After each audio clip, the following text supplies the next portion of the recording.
We're live. Welcome to Bill Naaman's Bogus Hangout. We've got one guest with us so far today. Hey, Terry. Hey, Bill. How are you? Oh, pretty much the same all the time. I noticed today that it said you can no longer create events in Google Plus after February 4th. So this may be our last event. Can you still do Hangouts? Can still do Hangouts. Can still do the create Hangouts in YouTube. But Okay. Oh, because it's they moved saying, that in. yeah, but it's saying that you can't create new events in Google Plus. Huh. But is it an event on YouTube? It's a separate event on YouTube. Why would they do that? Uh, don't know. Start Maybe to wind down some of the communities and stuff, eh? maybe if I have a chance someday, I'll ask somebody at Google what they were thinking. So I'm Well, not. that may be the answer. No one was thinking. Yeah, I questioned whether any specific person was in charge. Well, unfortunately, I really think now that if they shut down Google Plus, social's Facebook, and that's not actually social, that's a paid platform. You know, what's left? LinkedIn, I guess. But it's not quite a paid platform. Twitter. Yeah, but every nut on the internet is there speaking his voice.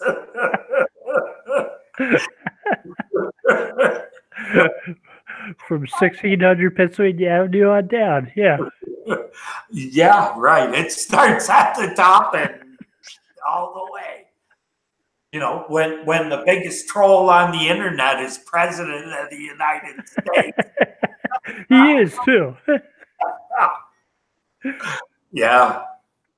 But I kind of, to me, it was a good broadcast network, and then it got kind of lost.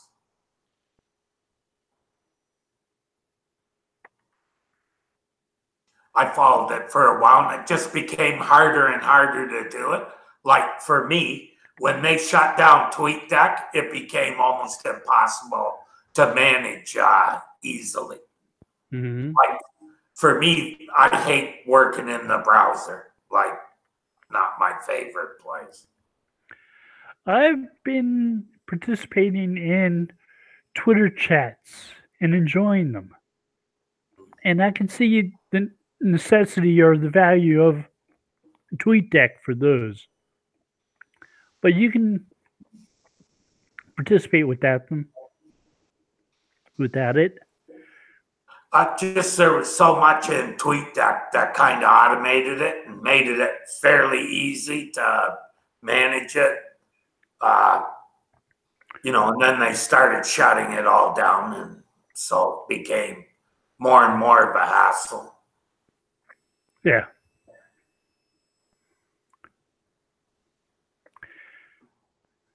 Not quite sure it was a good idea to force them to shut down. They removed access to the data for them, which forced TweetDeck to close, right? I think they bought it too, didn't they? I think they bought it and then closed it. Because it was probably less hassle to just buy it and close it than to close it and have users get it upset. Because there's a lot of developers that kind of built that from the beginning, right? Like put it on the map, kind of. Yeah. Like most things. the people who work on the internet usually are the leaders on that stuff. You know what I mean? Well, Google Plus wasn't developed in-house. It was developed outside of Google.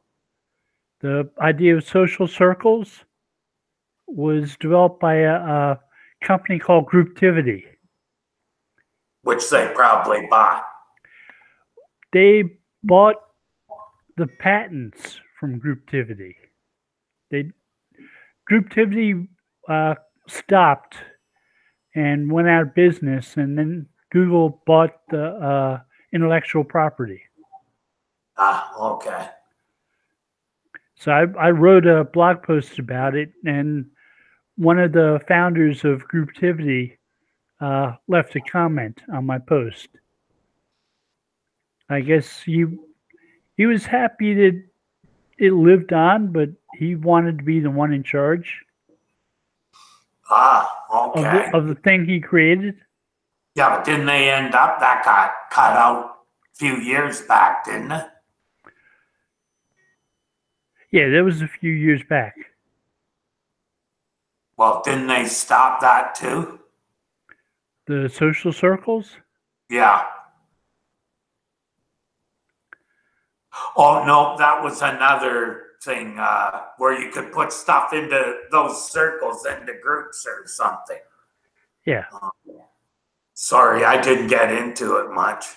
However, it's one of the few places where I build a fairly good following and have found that the traffic from Google Plus was much better than Facebook or Twitter, as far as when you look at the metrics of the audience that was coming, seemed to stay a little bit longer, probably had more interest, because we did most of our promotion down the different in the different communities.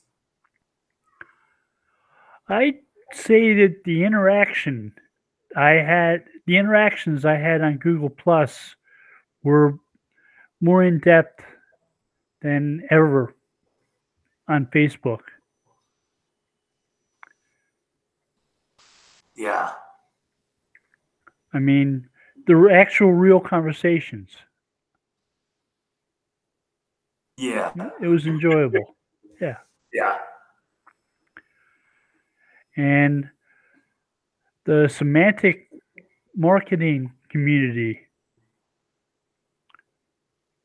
was active, involved people from Google who ran Schema, like the guy who was in charge of Schema itself, Dan Brickley, used to participate in that community. Oh, okay. And he would answer people's questions about Schema. Oh, that's kind of interesting. Yeah. Well, I found the same, and when you kind of look at the metrics coming from them, as far as engagement, far more engagement on Google Plus than on Facebook or Twitter.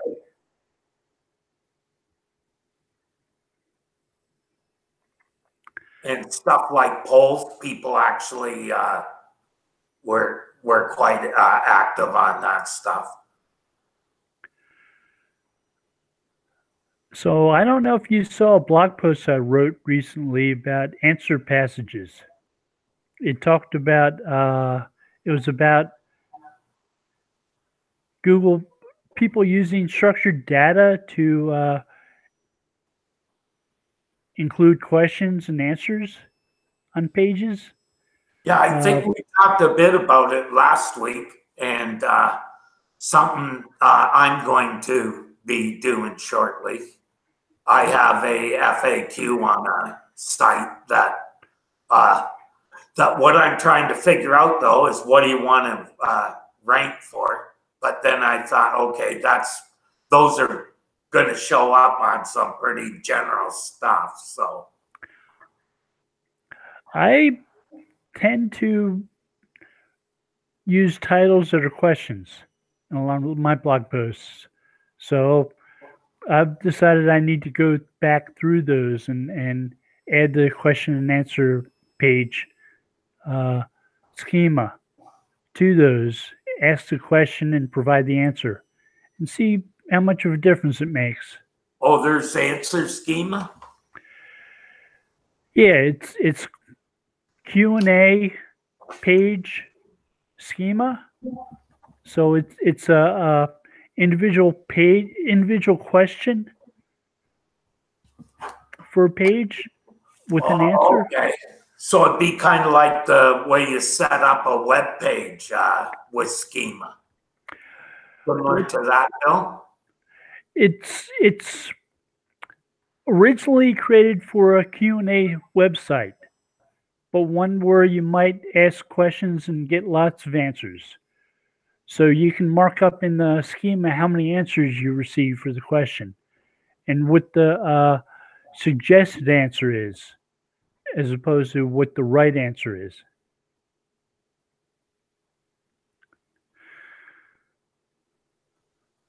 So I marked up one, the blog post where I wrote about that patent. So I figured it made sense to try to see that would work using the Q&A schema. Yeah. The question I would have asked is, why are answers in every SERP? Answer, because they get lots of clicks. We keep them on Google. We've got the question graph going. We're Yes. trying to get people to stick on our page and stay there. However, that's actually a pretty good way to look at queries. I remember back in the days when Ask Jeeves used to have a ticker of all the searches that were coming across it. And one thing I noticed back then were how many were in the form of a question. And I thought to myself, it's looking for keywords. It's not going to answer your question. And because it was Ask Jeeves, I thought they thought it was a real person answering the questions in real time or something. So Google used to have a monitor in the lobby to the Googleplex that would show queries coming in, and you could sit there and watch what people were asking, what people were querying. They didn't have a filter on that, so I guess it sometimes caused problems. Yeah, I bet it would. Think so, yeah. But I wonder if it's something like that where they realize, well, a good way to handle a lot of this is to just figure out the best answer and put it in a SERP, and then they don't have to leave. They can keep asking more questions about it.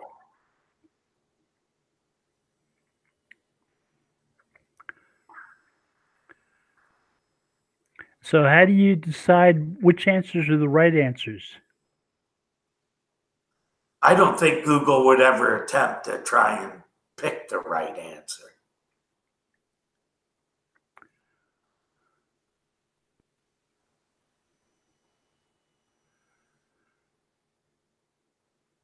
They've gotten yelled at by the news before for giving wrong answers. I even remember Denny Sullivan writing about some of those.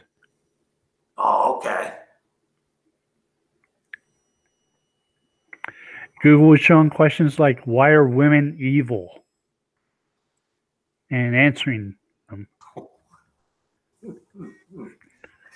Oh, in this day and age, that's not very politically correct. No. That wouldn't fly. No, so yeah.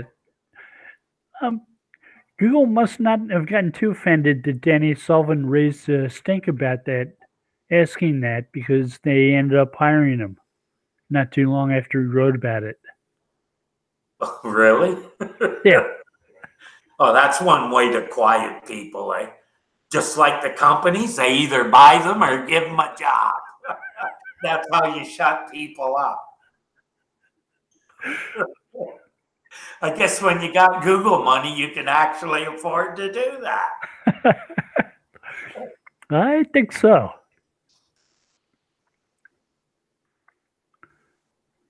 I was just thinking about that because a lot of the times when I'm searching with a question because a lot of times I'm looking for some kind of programmatic routine or something.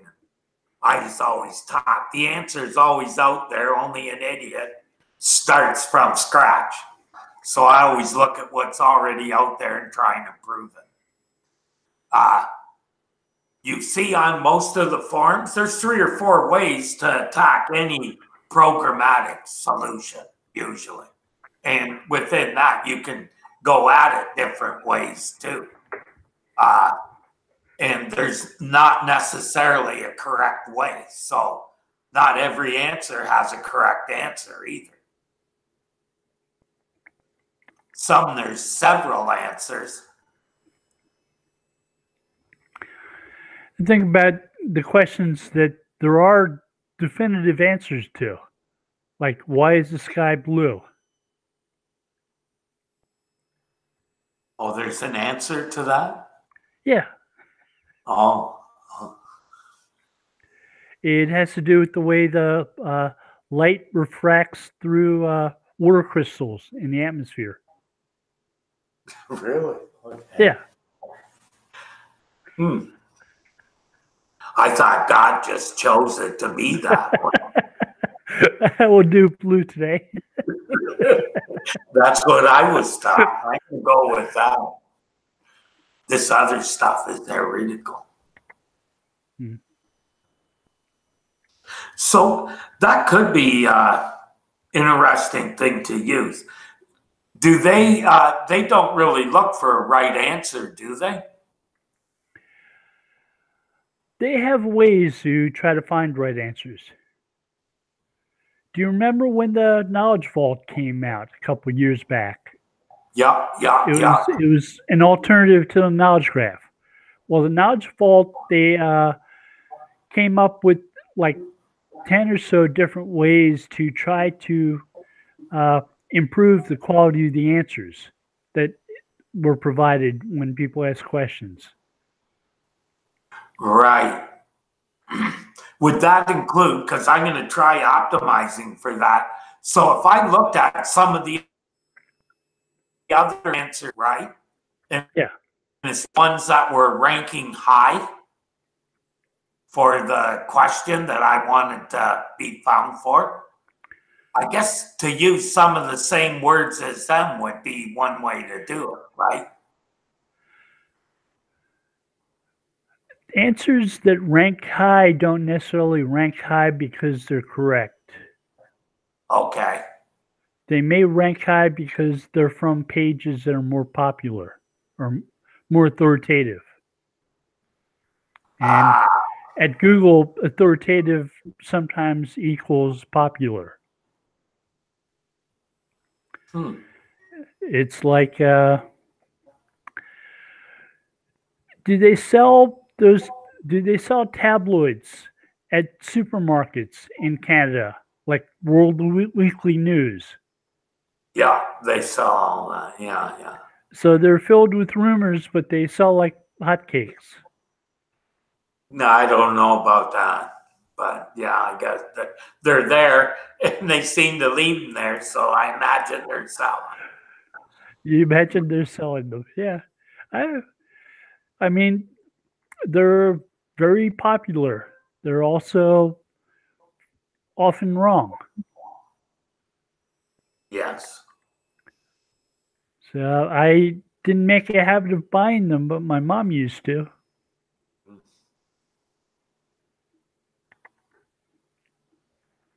Okay. You know, when they report on Elvis still being alive, and So the more authority a site has, probably the easier it's going to be to get those in. It's possible that's how they were doing it 3 or 4 years ago. Okay. That seems to have changed. They're scoring answers now based upon whether or not there's potentially structured data and unstructured data. The unstructured data is like text passages that provide an answer. The structured data is like facts that could be added to that text. Oh, and they would have a source and all that other stuff that goes into that schema, I suppose. Yeah. Ah. So structured data could mean schema. Structured data could also mean tables.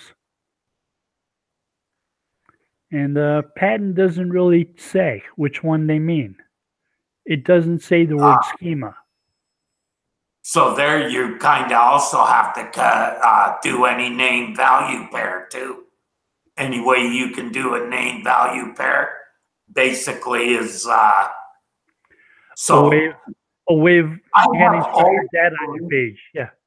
Yeah. Even back in the day when everyone said Google doesn't parameters bother Google, right? Yeah.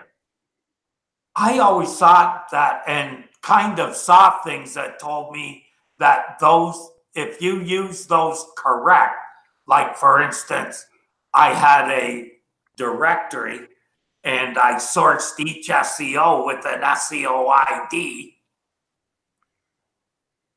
and a company name.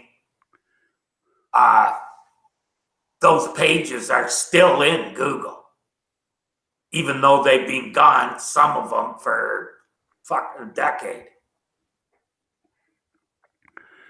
IBM released a e-commerce platform where they removed ampersands because Matt Cutts said on video that sometimes URLs cause Googlebot to choke. Yeah. Ampersands is one way to do parameters. You can also build, do the same thing with file paths. That's another way to do it. So, and actually with Google, it probably looks better because those look like directories then.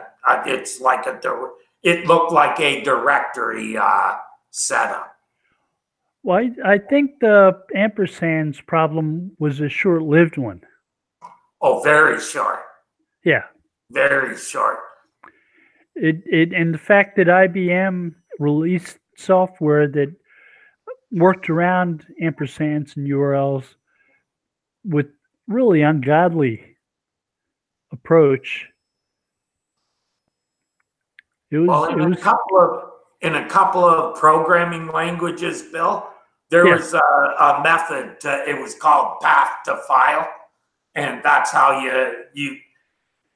your program knew that was a path and how to parse it, basically, which is the same as what you do with an ampersand and the parameters, right?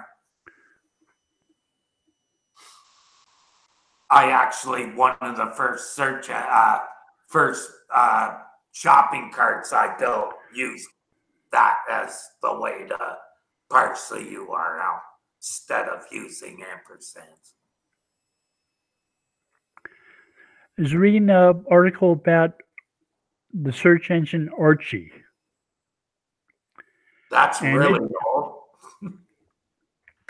That was one of the first ones, actually. The way it worked, I think, would confuse most SEOs today because it doesn't look like search engines we use. No, so they were more like a hybrid directory than anything. Spaces between terms and queries stood for the word or. So if you have baseball space stadium, it would be baseball or stadium. and there was a way to change that space to stand for "and" instead of "or" in the uh, settings for Archie. Even that was before me. I never used the Archie. Yeah. I just want to have some. Yahoo was partially based on that, wasn't it? Google was partially based on a lot of the followers to Archie, like Alta Vista.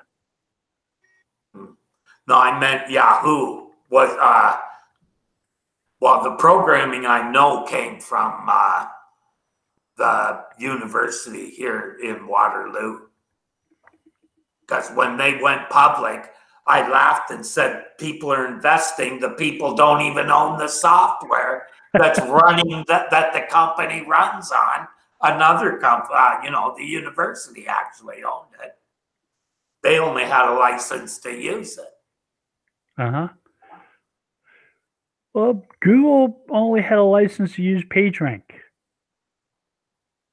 Yeah, because they developed it with Stanford. Right. When they were at Stanford, so Stanford probably owns that. Their names are on the patent, or Larry Page's name is on the PageRank patent, but he assigned it to Stanford when he filed for the patent. Yeah. Also, I don't know what it is there, but I know when I was going to school, I was writing a program, and when my teacher saw what I was doing, he said, "Don't hand that in." And I said, "Why?" And he said, "Because the school will own it. Do something else." But if you want to continue with that, I'll help you with that as well. But hand something else in to the school. There's a section of the Stanford website on intellectual property that talks about ownership of ideas developed at the school and how they might license those if you want to pay for them. Right, so, but I think any student, anything they develop as part of the program, the school actually owns it. Right. And or the intellectual property from it. So by rights, they could have said, no, you can't use that. We're going to sell that to Yahoo. Yeah. But that wouldn't have been a very smart idea, would it? They didn't do too bad on that deal at all. So some well-known search engineers at Google came from Waterloo, right? See, Jeffrey Hinton, the guy behind neural networks, is from Waterloo. That wouldn't. They had a search engine department here. One of the guys that is in the Hilltop paper. Yeah. He was at Western, not Western, the U of T here in Toronto, I believe. With the guy, he's still with the university. And when I first started learning about how to write code, one of the places I was getting my information was on the U of T website.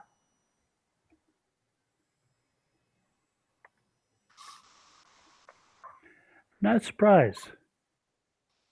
Nope, it was also the hub for the internet for Canada, I believe, the backbone. So it's been early in the research.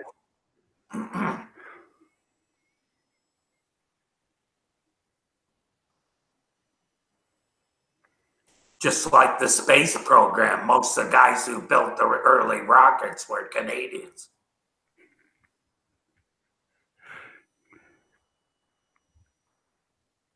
That I didn't know. They built a plane called the Avro rocket, I believe, or something like that. It was a jet that the Americans talked the Canadian government out of buying. and the company went bankrupt. And then all the engineers went to the U.S. and built the first spaceships or first rockets that went to the moon and stuff. Like the Gemini and the Apollo? Maybe earlier than that. It was like in the 50s, early 60s when this happened. The Gemini program were the first United States ships in space. Oh, then it probably was. Yeah. I believe so, yeah. The Apollo ships were known for landing on the moon, but Oh, right. Okay. They may have had something to do with that. I watched a movie about it that was really good. Probably wasn't shown in the States. It was a Canadian production. First Man? No. It had, what's his name? Dan Aykroyd was in it. Played the owner of the company. The owner of the company was a pretty dynamic character.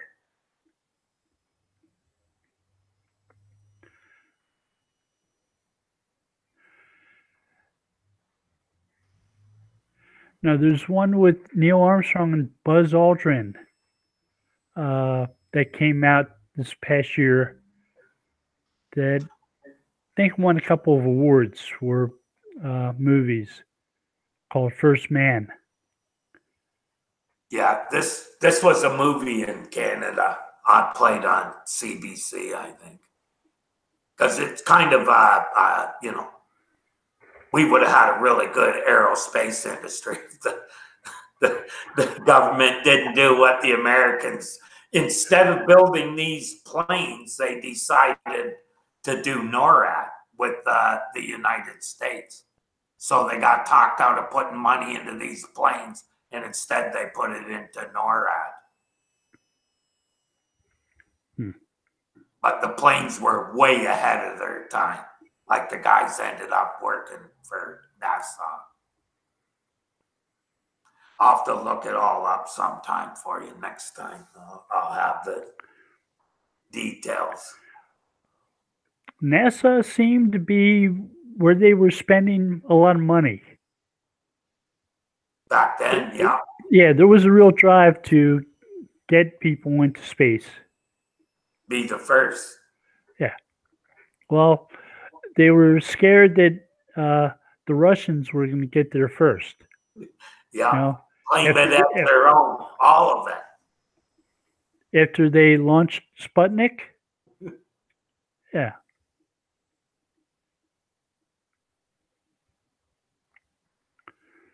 I was watching, there are machine learning tutorials on the Google website. And they've got a foreword from Peter Norvig in this. And before he joined Google, he used to work at NASA. Oh.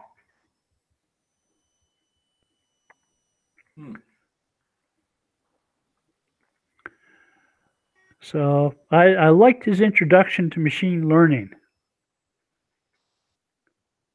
because he explained the difference between machine learning and regular programming as being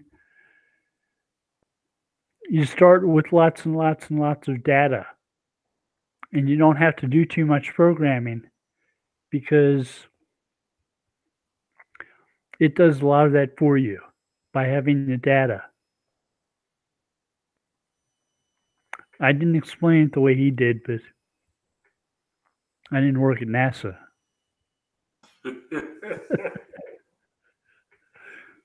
Yeah, I can barely multiply, so it'd be way over my head.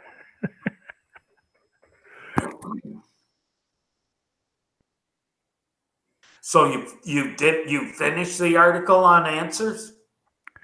Yeah. I'll want to read that before I try and do it. Give me a link after the show's done there. Okay. Go sop it up. Actually, was looking at seeing how easily my event programming migrates. I have a friend who's a musician, so I built him a website. And now I have to put up an event schedule for him. And every time I buy a theme for him, the things don't work. I'm tired of buying stuff at these themes places, and none of the stuff works. You would think that the company would make them do a test or something occasionally. Was working on a university site, and they have events, and some of their events weren't showing up, so we tweaked those and got them to show up. So events were only showing up in mobile, and they just recently started appearing in desktop search too. So you got them in? I didn't look to see if theirs were in. When we were working with the university to get the events, we get the events working in mobile. Got them working right. They have concert halls. They have presentations and performances. Right. And they didn't understand that to get events to show, you've got to you have a choice of limited trigger words that you perform searches for before the event will show. And it's usually like the name of the school. And that's often sufficient. You don't have to know that a certain person's performing at the school and search for the performer. You just search for the school. If you have schema, the school name will trigger the event markup. What about a band playing at the school? If the band is associated, okay. No, it's triggered by the school. It's triggered by the school as a venue.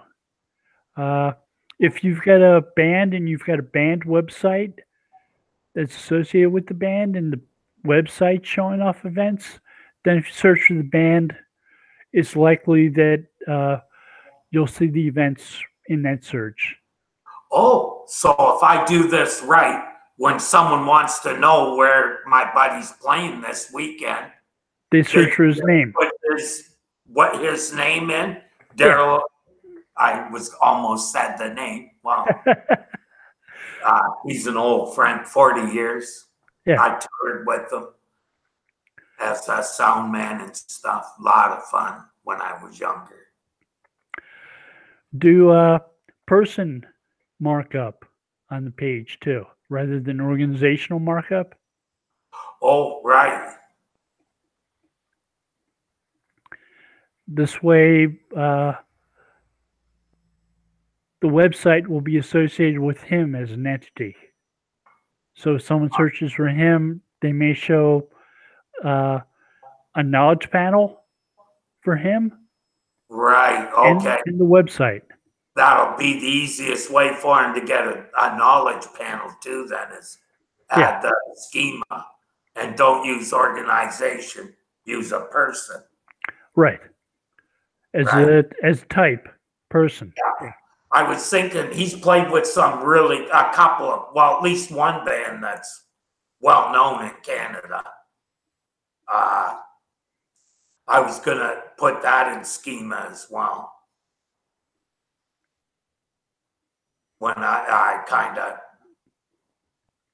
put the place he's played before in his bio.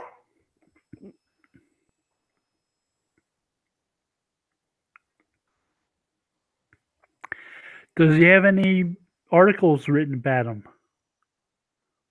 No. Not more of a side musician. Should get somebody to interview him. And Yeah, I'm sure we'll start down that road soon. end up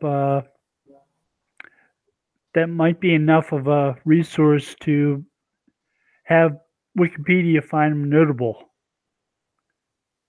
If he's performing with somebody, a band that's well known. I didn't think of that. The Yeah. two of the bands that he's played in, Yeah. at least one of them is definitely in Wikipedia.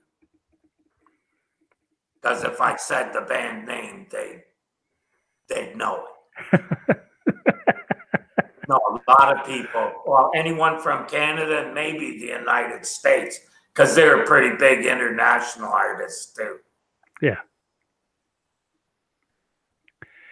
Yeah, Wikipedia entry would probably be reasonable then. And look that up. That would also lead to a knowledge panel, but it would lead to a richer knowledge panel than a personal one based on schema on the website. Oh, yeah. Now, got me thinking I'll have to go do some searches on Wikipedia, see what's there. If he's got a Wikipedia article, then in the JSON markup for the website for his profile page, you do a same as link to the Wikipedia article. Right.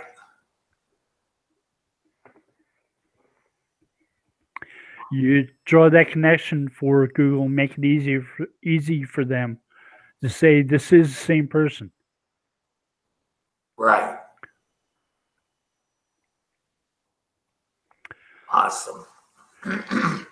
So, you disambiguate that for them. It's like Michael Jackson was the king of pop. Michael Jackson was also the director of Homeland Security. Oh, I bet you there's a few football players named Michael Jackson too. I bet you can count on that. I bet you're probably right.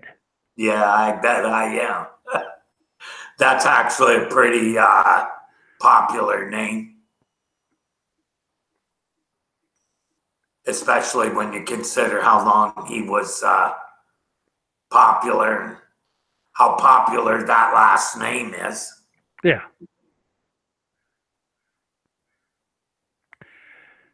Probably a few people with that name who are named after the singer.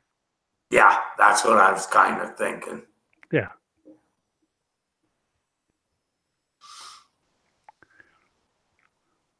I don't know. So yeah, I've got to do more of those question schemas on pages and see how well or how poorly it works. Yeah, I'm there's two things that I learned recently. One was very interesting, was that in SEMrush, you can shut off the local results. So if they only show one result, usually it's the local result because it's the highest ranking. So I just realized recently that you can shut that off so it shows you the organic and doesn't show you the local. Will it show you featured snippets in there? Oh, it tells you everything. Stories. If there's a special markup, they've probably designated it. News, shopping, the whole. I don't know if they do shopping, really. I can't remember offhand. But I know they do the definition ones and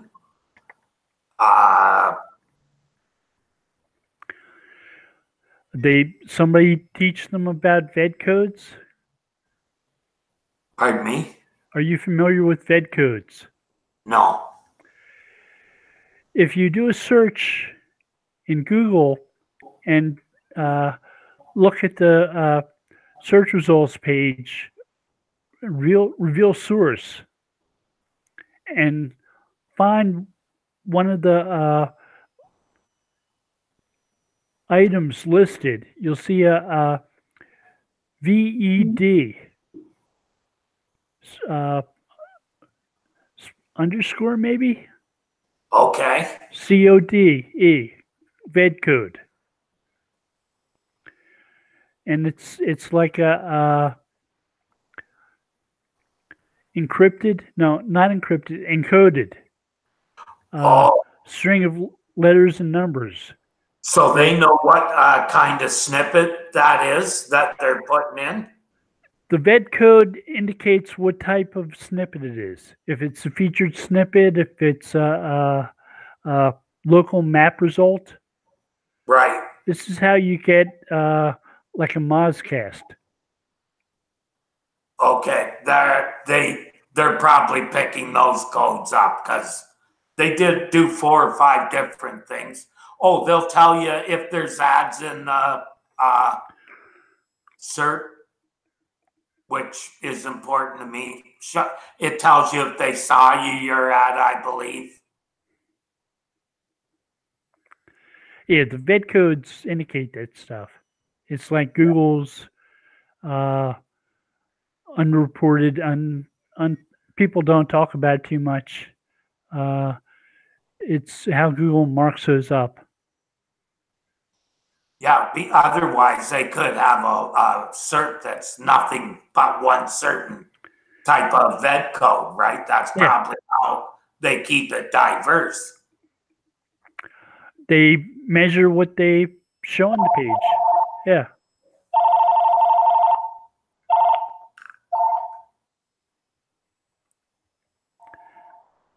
I mean, it makes sense that they track that type of stuff. Oh, for sure. Same with, I'm sure they track what universal elements go into the SERP, all of that stuff. Shopping results, so they know what's going into the SERP and what VED codes are being clicked. Yeah. One thing I want to see, and it'll probably happen soon because there are so many of them, what percentage of SERPs have answers in them? And I bet you that's a very high number. So Eric Enge was doing reports on that every year for the past few years, where he was indicating how much growth there was from one year to next in terms of featured snippets. Oh, different elements that are in the SERP then. Yeah. That's something that I've always kind of monitored too, because that's a good indication of where things are going. And we've sort of seen, we've talked about this before, the people also ask questions and how often they show up. And they just seem to be growing insanely fast. There's so many of them. And then when you click one, it brings up a fresh set that are almost a subset of that. Like you said, that's I think those are in a huge graph that they could do that all day if you wanted to play. And that's those aren't all answers. Some of them are related. The one patent about those related questions was updated, and the new claims referred to that as a question graph, which I thought was a really way to think about it. Right. Because they are questions that are related to each other. Yeah, because then they could join that graph with the SERP kind of the Venn thing, right? And yeah. They're all set to go. We can keep them on Google all afternoon. I'm telling you, that's the one click. That's the ultimate goal right there. and no one talking about it. As soon as I saw it, I thought, this could go on ever ending, right? Which is the Google ultimate goal, one-click search. Only it'll be a click and a click and a click and a click search, but all the answers right on Google. You never have to leave. Oh my God, we'd all be out of business. Not. Thinking about local type results. So you visit a place like Las Vegas and you want to know what shows are at which casinos. You should be able to ask that in Google and should be able to get good answers. So if you want to see something like Blue Man Group. Yeah, especially if you can name a group where there's an event going on. Yeah, because that would be very easy for the venues to program that to make it really easy. Yeah. I'm surprised more people aren't using it. So you were talking about a university. So if I searched on that university, it would probably show me the events that are happening and the different events in the university that day. Yeah. So I know it works in mobile, so I'm going to do a quick check.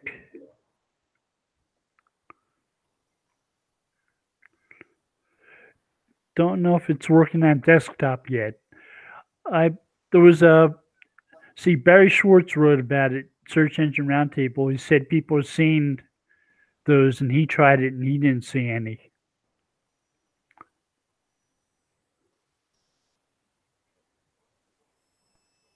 Okay, so why would they implement it in one and not the other?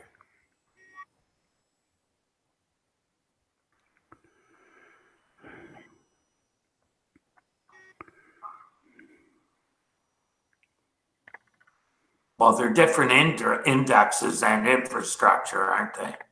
Yeah.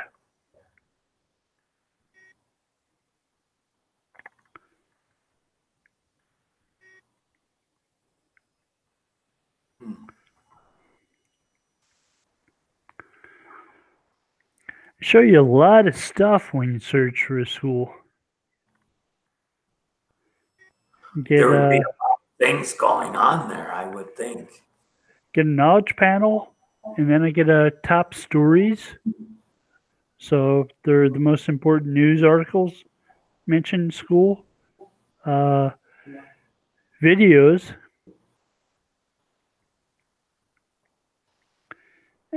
Notable alumni.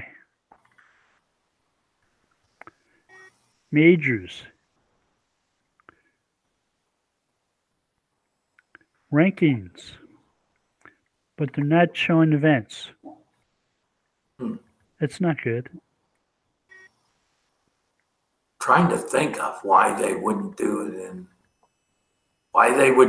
mobile and not.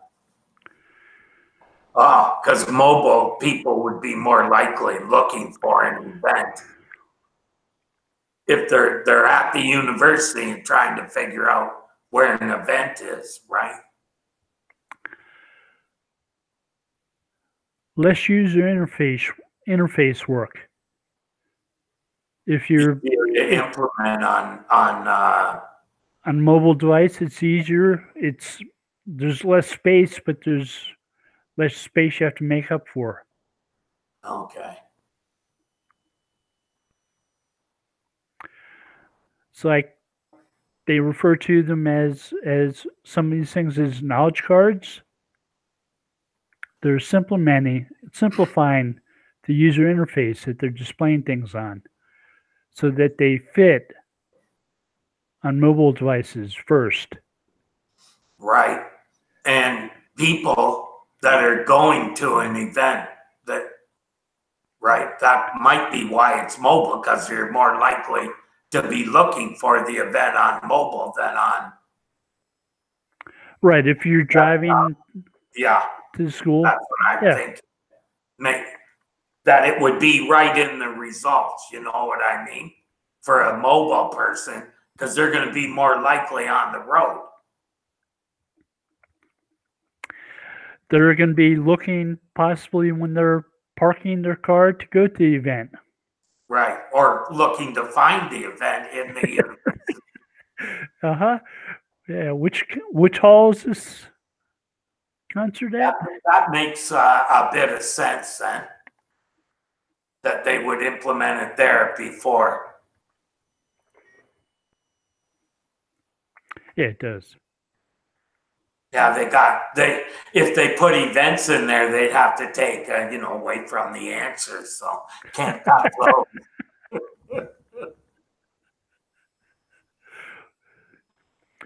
I couldn't believe I lately, the only certs I don't see that kind of stuff for is program, like if you're asking for direct programming stuff.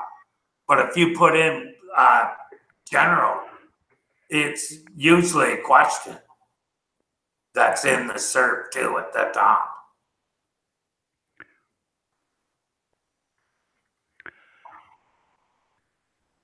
I find if I ask some technical SEO type questions, I do get some questions and answers. Not as many as other types of questions, though. Yeah, but that's what I mean. When you're looking at a programmatic solution, right? When you're looking for a function or something like that, there's no right answer, really. So maybe that's why it doesn't come up as an answer as much, because they can't really figure out the definitive.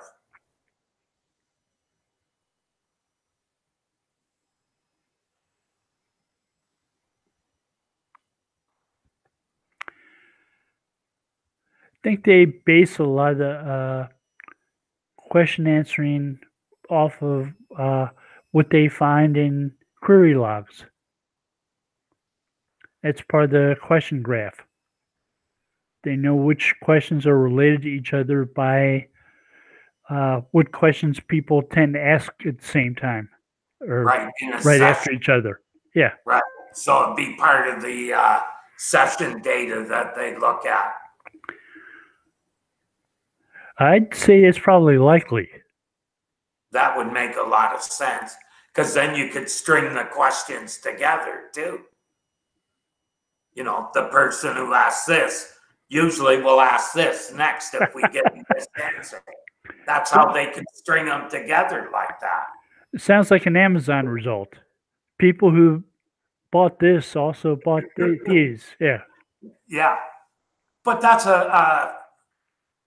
probably a good way to do that. I could see schools adopting that. Well, or if you want to be a one-click engine, that's a good way to do it. I'm telling you, that's the end game.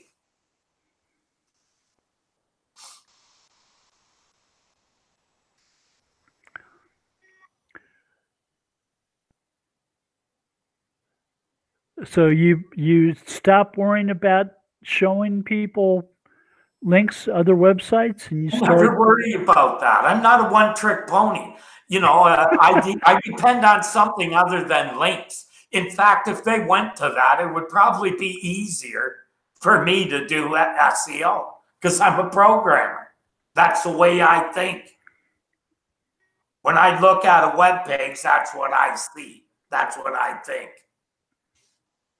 I guess that's why I get so many snippets in that as well.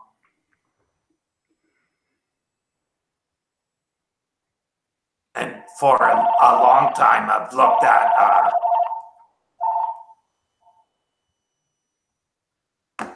at structured data as, you know, future of SEO.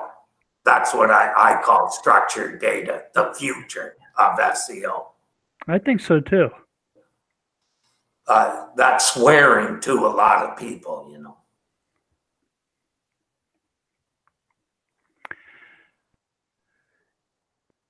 somebody on Twitter accused me of working for the search engines because I was saying schema is new, it's useful, it's different than SEO we've been doing in the past. And the response to that was, you're putting the same information on pages. It's not that different. It's just a refinement. Said it's machine readable. It's not meant for people. Yeah, if they don't understand what that means for a search engine and for structured data in general, they don't deserve to call themselves an SEO. That's the way I think. I think there are people who've been doing SEO for a while who just haven't made that connection.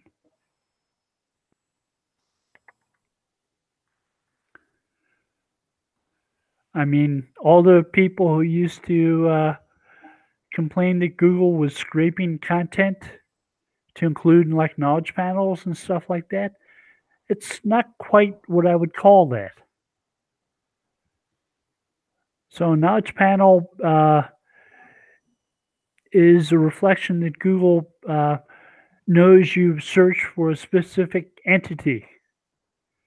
And by them showing information about that entity that maybe doesn't fit a particular question, they are reflecting or providing information that you may find useful. You may not find useful, but it's a step in that direction. There's a reason for it. Right. Generally, anyone that talks like that, I just ignore them. You know, to me, what they're saying is the same as the argument that Google is scraping content. Well, if you don't want them to scrape, just put a robot text in and stop them, and they won't index you. And my response to that is often, look, if your business model is based on Abraham Lincoln being 6'4", you need a new business model. Yeah. But, you know, that I just don't see the argument that, you know, they're doing something bad, that they're scraping everyone too. There's a difference, right? Yeah. Because you can't be a scraper if you pay attention to two things: copyright, trademark, and the robot text, right? So if I say don't index and you don't index and you don't print copyrighted material or trademark material, you're just giving a result that, you know, what's the big deal? Like, excuse me.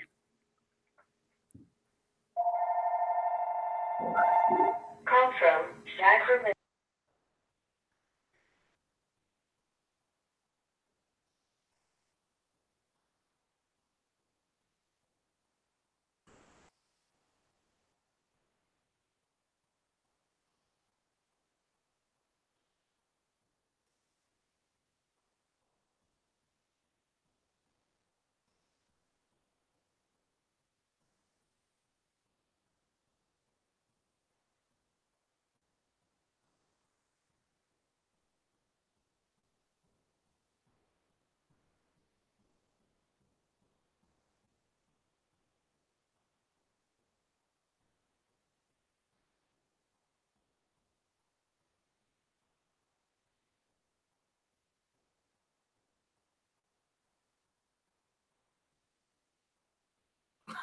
Thought I'd turn it off. Yeah. So fair use says that you can repeat somebody else's intellectual property without infringing upon the copyright. Right. It says certain things have to be met, like you're not destroying the market for their services or goods.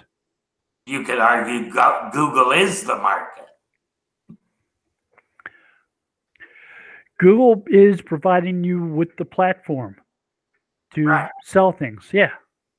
So they're basically supply. Like I've always looked at it like they're doing me a favor, and so I don't care.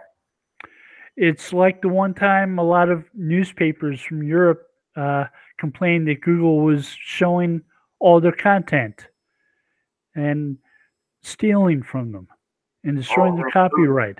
So Google said, okay, you're no longer in our search results. We're not taking your content. No problem. We're not getting any traffic. Turn it back on. Yeah. Oh no, they'll charge them now. Oh, you're making the market, so we're going to tax you. It's going to cost you 10 million because you're not doing these newspapers right. It's all just indirect taxation.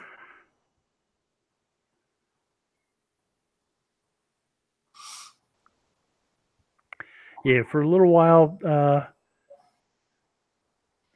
there was law in Europe about link taxes.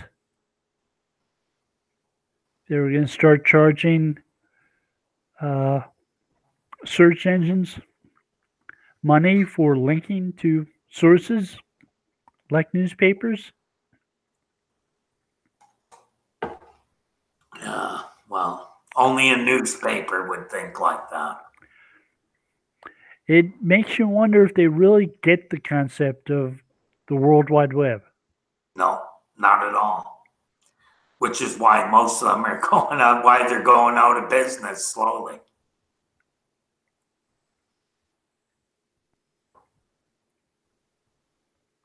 I bought a newspaper about 4 or 5 weeks ago. Once. What, start a fire? I've seen that newspapers are good for cleaning windows. Yes. So I want a newspaper. That's a good use.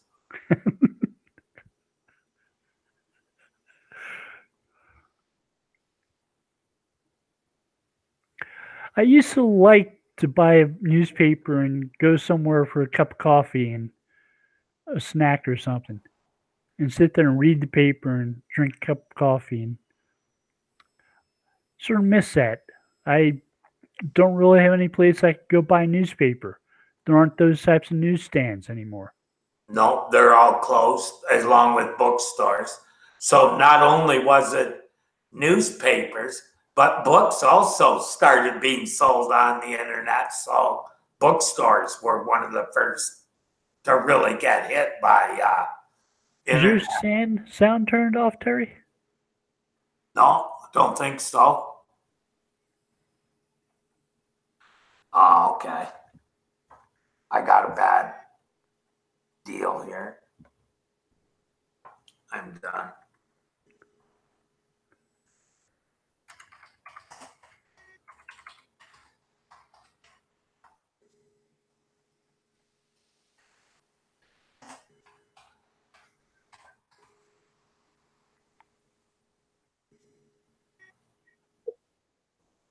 Yeah, it's dead. What's that? It's not working. Got to buy a new one. Oh, no. Just broke now. Goes in and out. Hear it now? My headphones aren't working. There you go. Oh, now it's working. Better? Yeah. Yeah, it's 410 anyway, so. Oh. Lost time too, Bill.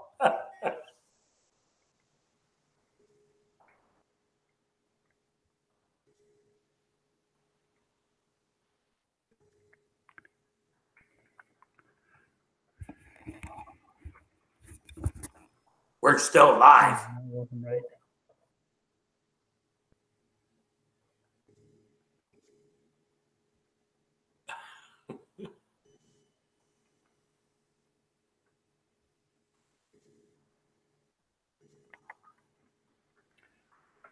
You're past the hour.